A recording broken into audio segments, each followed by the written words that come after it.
आज हम इलेक्ट्रोस्टैटिक्स में हम आगे कंटिन्यू करेंगे। आखिरी क्लास में हमने इलेक्ट्रिक डाइपोल पढ़ा था। इलेक्ट्रिक डाइपोल के बारे में हमने स्टडी किया था। आज हम बात करेंगे electric dipole place in uniform external electric field. आखिरी क्लास में हमने इलेक्ट्रिक डाइपोल के लिए इलेक्ट्रिक फील्ड फाइंड कर लिया था, डाइपोल मोमेंट के बारे में देख लिया था, एक्सिस पर निकाला था, इक्वेटोरियल पर निकाला था, जनरल पॉइंट पर निकाला था। तो आज हमें इलेक्ट्रिक डाइपोल को एक्सटर्नल इलेक्ट्रिक फील्ड में रखकर देखना है उस पर कितना फोर्स लगेगा और कितना टॉर्क लगेगा। ठीक है, सो लेट्स बिगिन। ये आपका यूनिफॉर्म एक्सटर्नल इलेक्ट्रिक फील्ड है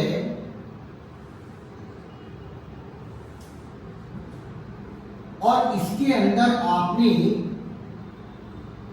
एक डाइपोल रख दिया,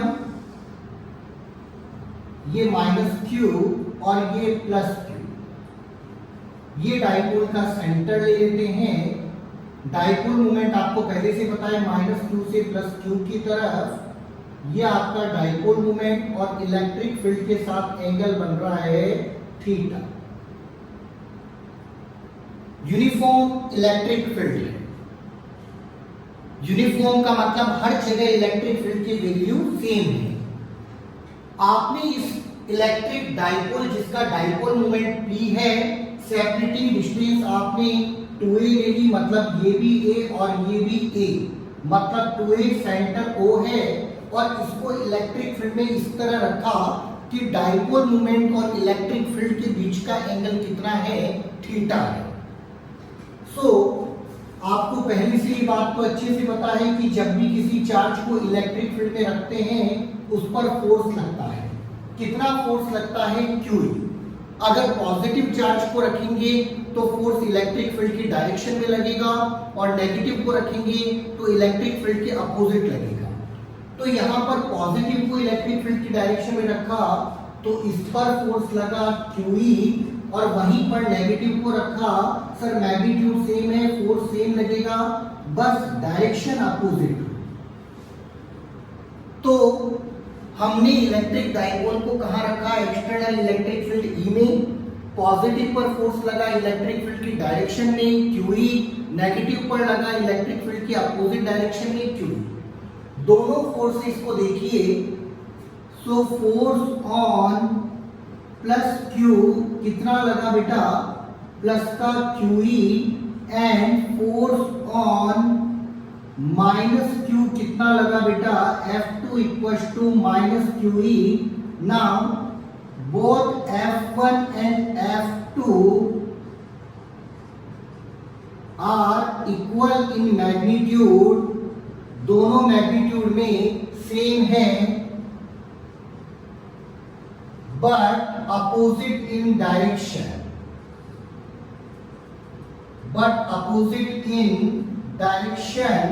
so net force कितना लगेगा बेटा, 0।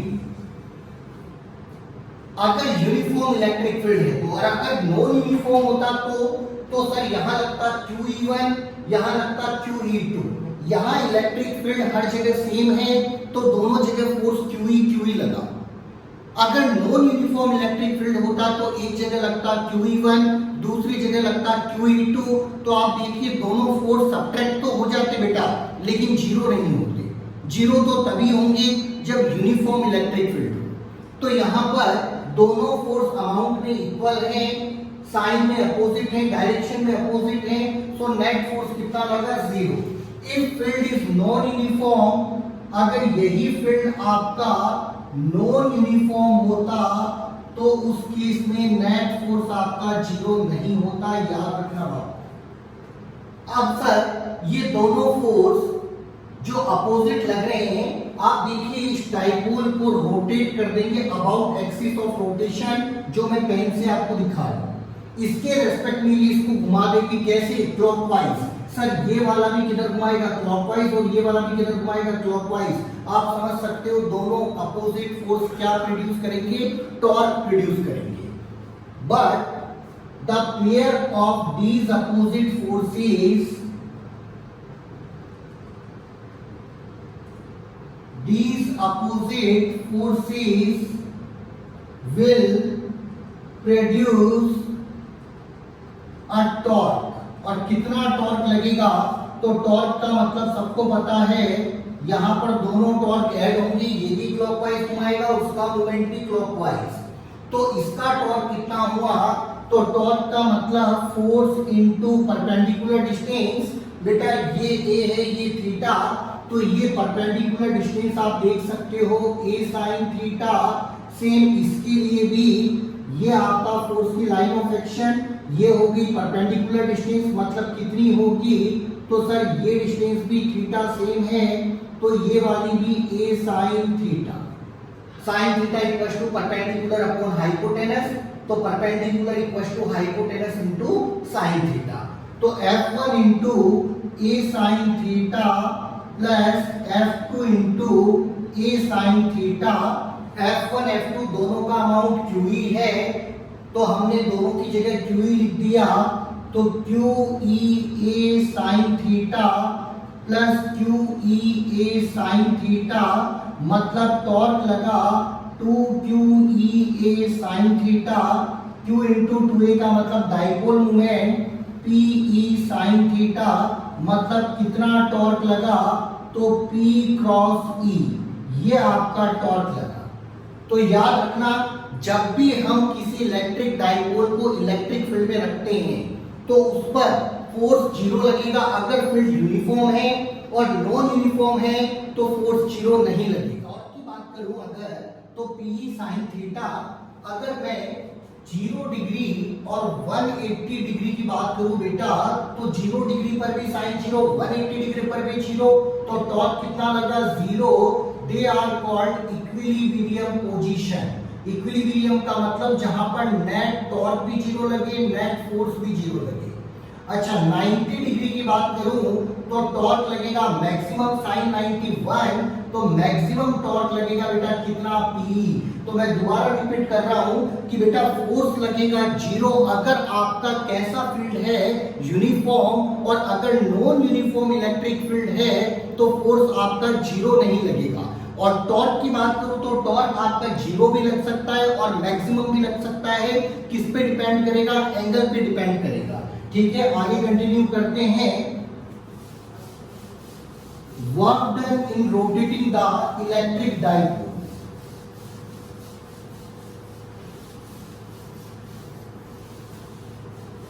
हाँ जी बेटा, नेक्स्ट टॉपिक है work done in rotating the electric dipole in uniform external electric field. In uniform external electric field के अंदर आपने इलेक्ट्रिक डाइपोल को रखा और उसको रोटेट करने में कितना वर्क करना पड़ेगा। This topic is also called energy stored in electric dipole. Energy stored in electric dipole बेटा बिल्कुल आसान टॉपिक है। अभी आपने पढ़ा टॉर्क ऑन इलेक्ट्रिक डाइपोल कितना लगता है, तो इलेक्ट्रिक डाइपोल पर टॉर्क लगता है PE sine theta. So work done in rotating the dipole, work done in rotating the dipole by small angle d theta,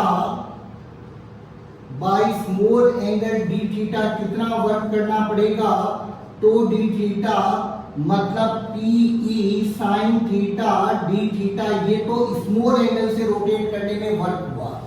अब नेट वर्क डन कितना होगा, तो net work done in rotating the dipole, net work done in rotating dipole from angle theta 1 to theta 2 कितना work करना पड़ेगा, तो integration कर देते हैं।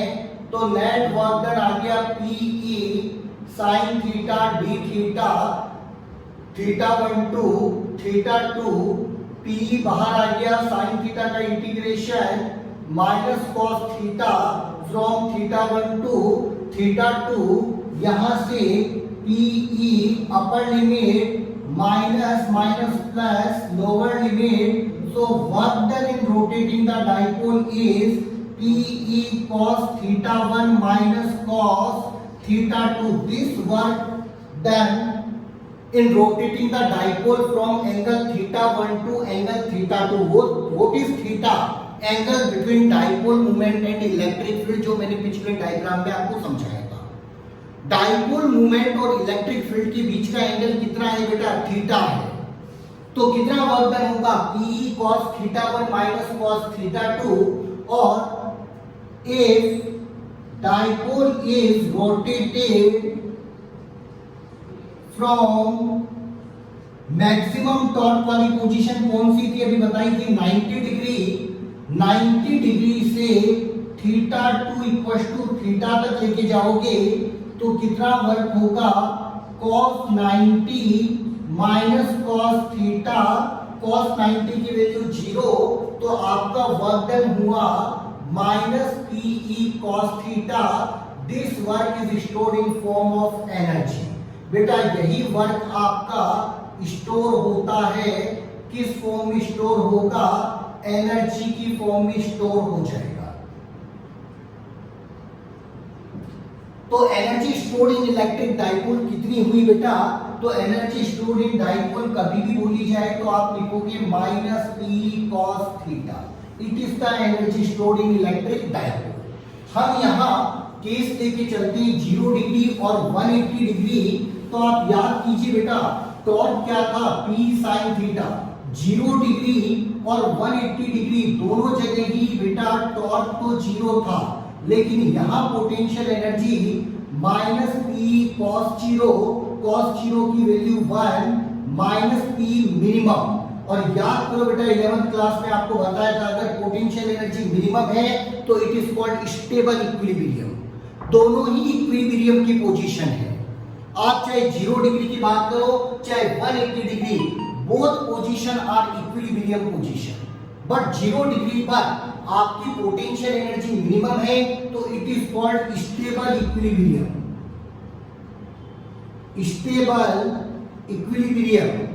और अगर मैं 180 डिग्री की बात करूं तो यहां पर भी बेटा टॉर्क तो 0 है, लेकिन potential energy minus PE cos 180. cos 180 का मतलब -1 माइनस माइनस प्लस PE मतलब मैक्सिमम है, और मैक्सिमम का मतलब मोस्ट अनस्टेबल इक्विलिब्रियम.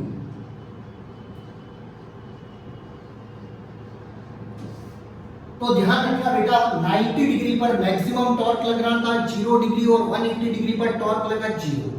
0 डिग्री भी इक्विलिब्रियम, 180 डिग्री भी इक्विलिब्रियम, लेकिन 0 डिग्री पर पोटेंशियल एनर्जी मिनिमम है, it is called stable equilibrium.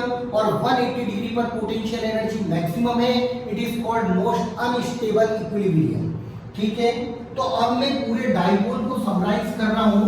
जो मैंने आपको लास्ट क्लास से अब तक पढ़ाया उस पूरे डाइपोल की एक बार समरी आप देखिए. ये आपने एक इलेक्ट्रिक डाइपोल को डिफाइन किया कि दो चार्जेज हैं, एक नेगेटिव एक positive, separated by small distance. क्या नाम दे देते हैं बेटा इसको? इलेक्ट्रिक डाइपोल का. और डाइपोल मूवमेंट मैंने आपको डिफाइन किया था. डाइपोल मूवमेंट आपको पढ़ाया product of charge and separating distance. Vector quantity है. डायरेक्शन मैंने इसकी आपको बताई थी नेगेटिव टू पॉजिटिव चार्ज. यह आपका फर्स्ट कॉन्सेप्ट था डाइपोल का. सेकंड इलेक्ट्रिक फील्ड निकाला आपने कहां पर? फर्स्ट एक्सिस पर निकाला. कितना आया था एक्सिस पर? 2kp upon r cube. Direction negative to positive मतलब डाइपोल मूवमेंट की डायरेक्शन थी. Third electric field on equatorial. Equatorial पर कितना आपका इलेक्ट्रिक फील्ड होगा? तो ये भी मैंने आपको बता दिया माइनस का 2kp सॉरी माइनस का kp upon r cube. Dipole moment के अपोजिट, मतलब ये तो डाइपोल मोमेंट की डायरेक्शन में और ये डाइपोल मोमेंट के अपोजिट डायरेक्शन में। फोर्थ, आपको मैंने जनरल पॉइंट पर इलेक्ट्रिक फील्ड बताया।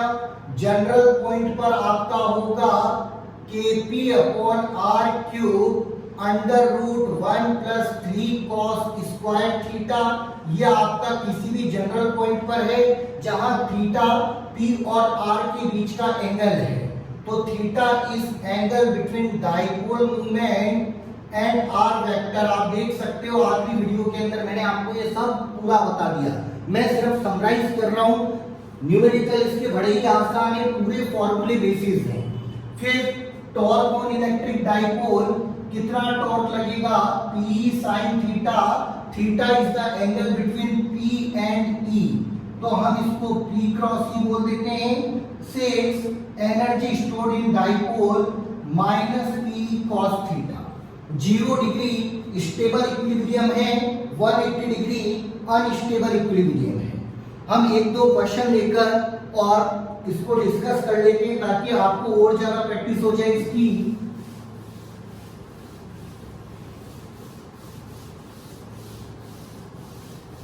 बिल्कुल छोटे छोटे क्वेश्चन से हम शुरुआत करते हैं। पहला क्वेश्चन ये आपका 2.5 इंटू 10⁻⁻⁷ कूलम है नेगेटिव। ये आपका 2.5 इंटू 10⁻⁷ कूलम है पॉजिटिव।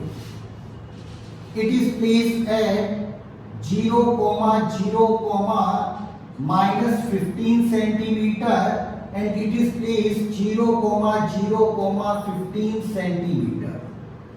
Find net charge, आपको नेट चार्ज बताना है and find net charge. Second, find dipole moment.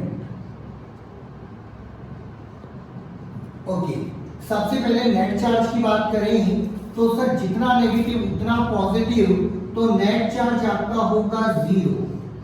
Second number dipole moment निकालना है। मैंने आपको पढ़ा दिया product of charge and separating distance. Charge कितना है तो मैग्नीट्यूड लिखिए 2.5 इंटू 10⁻⁷ और ये डिस्टेंस टोटल मिलाकर 2a है।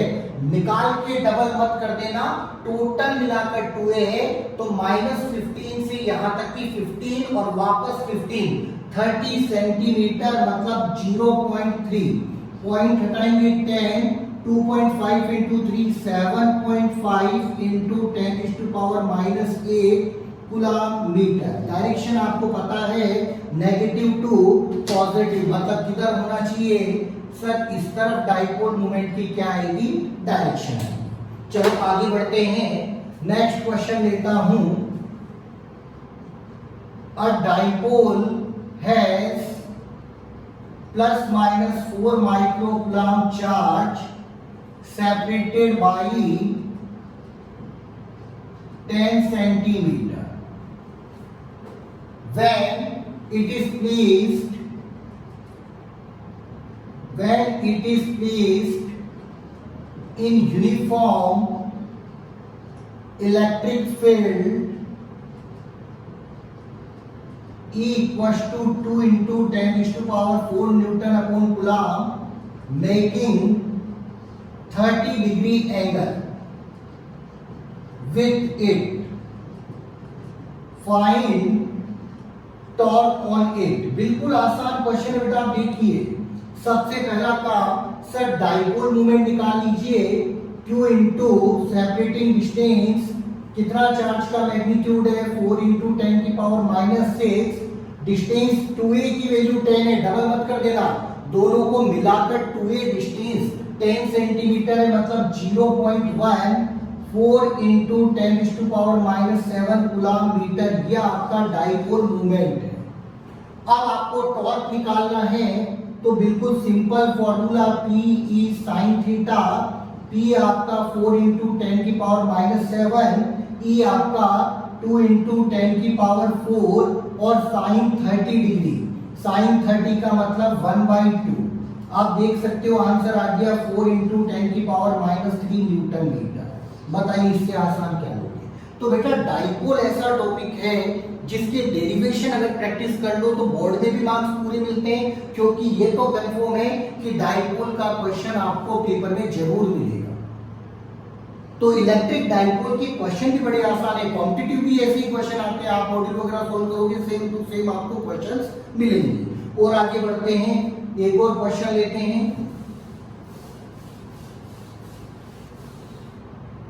क्वेश्चन आ गया, find work done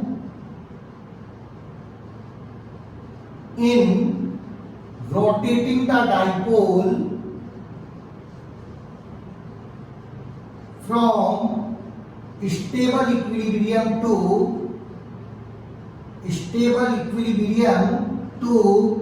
unstable equilibrium. Dipole moment is P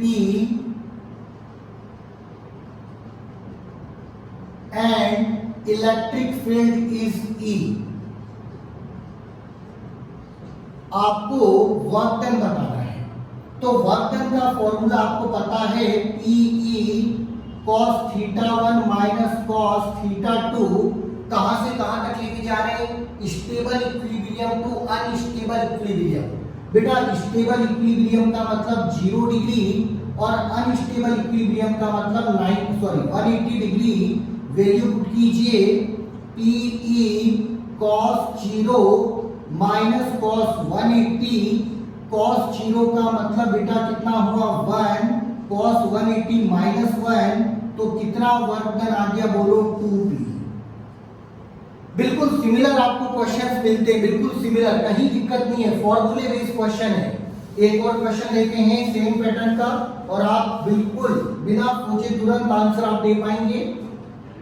An electric dipole is lying along direction of electric field.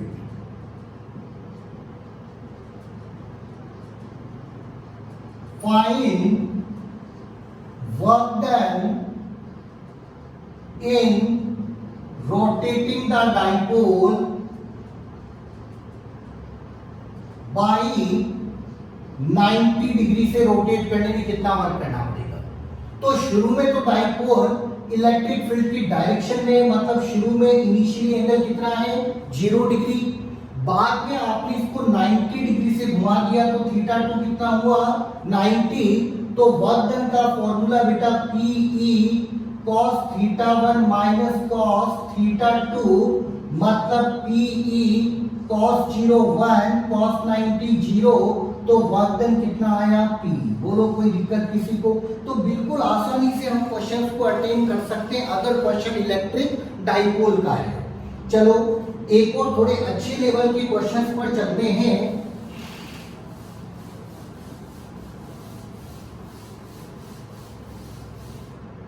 देखिए बेटा डाइपोल में जितना बताना था वो सारा मैंने आपको बता दिया। एक और कॉन्सेप्ट है, आज की क्लास में हमें डाइपोल को कंप्लीट करना है ताकि आपका चैप्टर नंबर 1 जो बोर्ड वाली बुक का है वो कंप्लीट हो जाए। और अगर मैं कॉम्पिटिटिव बात करूं तो ये चैप्टर थोड़ा सा वाइड जाएगा, हम चलते जाएंगे आगे, और इस तरह आपके मैं यूनिट वाइज करा रहा हूं। पूरी इलेक्ट्रोस्टैटिक आपके बोर्ड के 4 चैप्टर कवर करेंगे, तो मैं इसको चैप्टर्स में डिवाइड नहीं कर रहा हूं, मैं आपको कंप्लीट यूनिट इलेक्ट्रोस्टैटिक्स पढ़ाऊंगा। आप बोर्ड की बुक के अकॉर्डिंग उनको सेपरेट करते जाना। हालांकि मैंने सीक्वेंस बनाकर रखा है, यहाँ पर आपका चैप्टर 1 एंड होगा। मैं एक और एक्स्ट्रा कॉन्सेप्ट आपको देता हूं जो आपकी काफी हेल्प करेगा क्वेश्चन को अटेंड करने में। देखिए बेटा, oscillation of electric dipole in external electric field. External electric field के अंदर इलेक्ट्रिक डाइपोल के ऑसिलेशन की बात कर रहे हैं। बिल्कुल सिंपल टॉपिक है।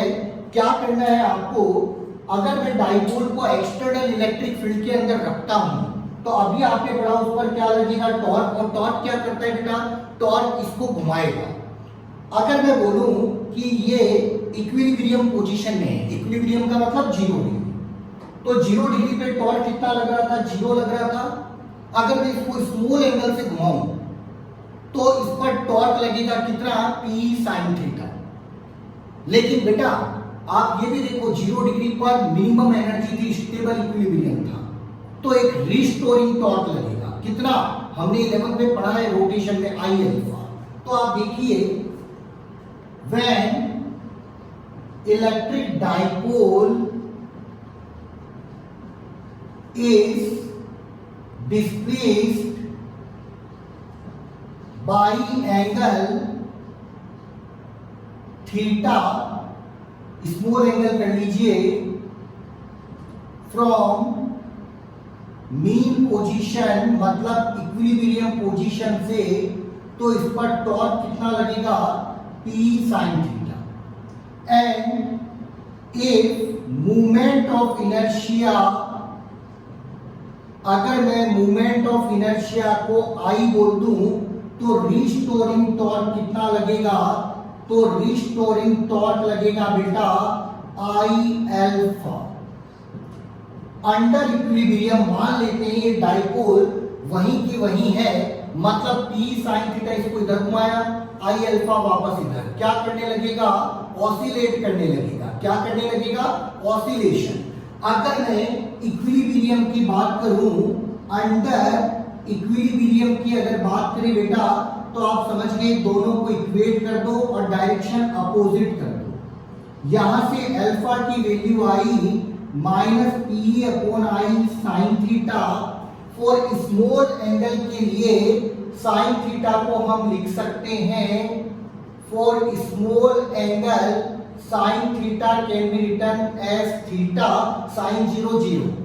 cos theta की अप्रोक्सीमेटेड वैल्यू 1 होती है, sin theta की अप्रोक्सीमेट वैल्यू थीटा होती है। यहां से पुट करो तो अल्फा आ गया minus P upon I theta. याद करो एंगुलर एसएचएम की इक्वेशन मैंने आपको 11th क्लास में लिखवाई है, और 11th की वीडियोस में भी आप आगे चल के देख लेना। एंगुलर एसएचएम की इक्वेशन होती है ओमेगा स्क्वायर थीटा। अगर कोई भी बॉडी इस इक्वेशन को फॉलो कर रही है, इसका मतलब वो एसएचएम कर रही है। अब एसएचएम करने का कारण, सर मीन पोजीशन पर स्टेबल इक्विलिब्रियम था, घुमाऊंगा सर एक टॉर्क इसको इधर लेके जाएगा और रिस्टोरिंग टॉर्क इसको वापस लेके आएगा, वापस लेके आएगा, तो ये कंडीशन बनेगी। यहां से आप कंपेयर कर लो, सो ओमेगा स्क्वायर की वैल्यू कितनी आई, P अपॉन I। ओमेगा कितना आया, under root P upon I। Omega का मतलब 2 पाई अपॉन टाइम पीरियड, तो टाइम पीरियड ऑफ ऑसिलेशन कितना आया। डायरेक्ट क्वेश्चन है बेटा, डायरेक्ट पूछा जाता है कि टाइम पीरियड कितना होगा। बच्चे ने पढ़ाई में तो आंसर कहां से देगा, तो टॉपिक चाहे बुक में ना हो लेकिन क्वेश्चन बहुत बढ़िया है। टाइम पीरियड आपको मिलेगा 2 pi under root I upon PE। बोलो कोई दिक्कत किसी को। तो यहाँ पर मैंने पूरे इलेक्ट्रिक डाइपोल को समराइज कर दिया, और लास्ट वीडियो और इस वीडियो में हमने आपका सबसे बढ़िया टॉपिक जो बोर्ड में कंप्लीटेड आपको मार्क्स दिलाएगा, इस टॉपिक को कंप्लीट किया।